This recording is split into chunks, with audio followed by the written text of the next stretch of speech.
Bom, gente, vamos começar a falar sobre absolutismo agora nesse segundo bimestre,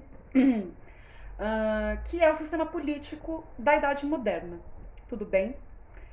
Então é muito importante, né, para a gente discutir de fato o que foi o absolutismo, voltar no final da Idade Média, né, na Baixa Idade Média, que é quando você tem um renascimento comercial que de fato inicia-se, né, com a reabertura do mar Mediterrâneo, né, em consequência das cruzadas. Então você tem uma nova atividade econômica acontecendo na Europa, uh, que vai culminar num desenvolvimento urbano, então, ou seja, aquela sociedade ruralizada ela vai dar espaço a um surgimento de uma certa urbanização, e burguês, na medida em que surge, a partir daí, uma nova classe social, que é a burguesia, que enriquece, de fato, né, com a prática comercial, e ela acaba ganhando um destaque, tudo bem? Então, esse renascimento comercial, urbano e burguês, ele possibilita a substituição daquele modelo político descentralizado, típico do feudalismo, né, onde você tem um poder da nobreza, né, dos senhores feudais, pelo poder político centralizado nas mãos do rei, com a criação, né, com o surgimento dos estados nacionais.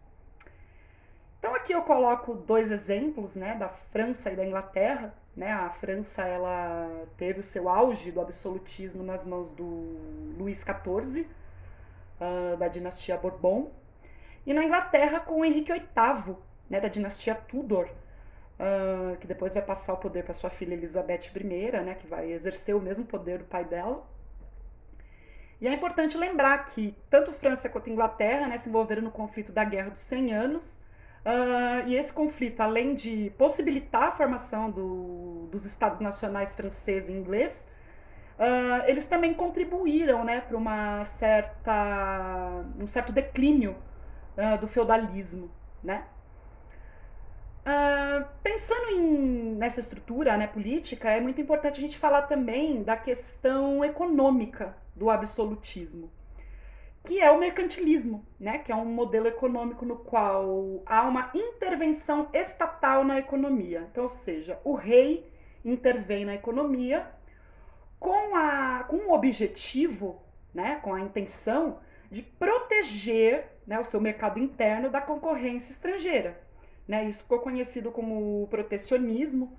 Né? Mais para frente, quando a gente falar de colonização, né, das Américas, a gente vai entender o porquê que a colonização ela foi tão importante, né, para o mercantilismo.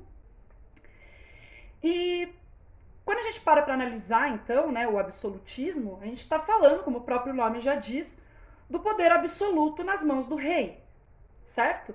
Então, o rei, além dele ter, né, o poder executivo, né, ele ser o rei, né, o governante, ele ainda influi nas leis, ele influi na economia, ele influi na criação de leis, não só tipo julgando, como também criando, e em alguns casos também na religião, na medida em que você tem o Henrique VIII lá na Inglaterra rompendo com a Igreja Católica e fundando a sua própria igreja, a Igreja Anglicana, que existe até os dias de hoje. Partindo daí, é importante a gente saber que essa estrutura do poder absoluto do rei, ela vai ser alvo de muita contestação por parte daquela classe social que surgiu ali no final da Idade Média, que é a burguesia, que ela é uma classe social que tem bastante poder, né? Mas ela não tem influência, ela não consegue disputar o poder com o rei. Então, ou seja, eles vão passar a lutar por mais participação política, mais participação econômica. E é nesse contexto que surge o iluminismo, tá? Que é um movimento filosófico que vai colocar, vai questionar, vai passar a questionar toda essa estrutura absolutista, né? Que vai culminar em várias revoluções, um período bastante agitado da história do mundo, tá? Não só na Europa, como em vários países da América, também. Tudo bem? Então, a gente vai voltar, né, a partir da próxima semana, a falar especificamente sobre o absolutismo, não, sobre o iluminismo, que é essa contestação ao absolutismo. Combinado? Então é isso, tchau.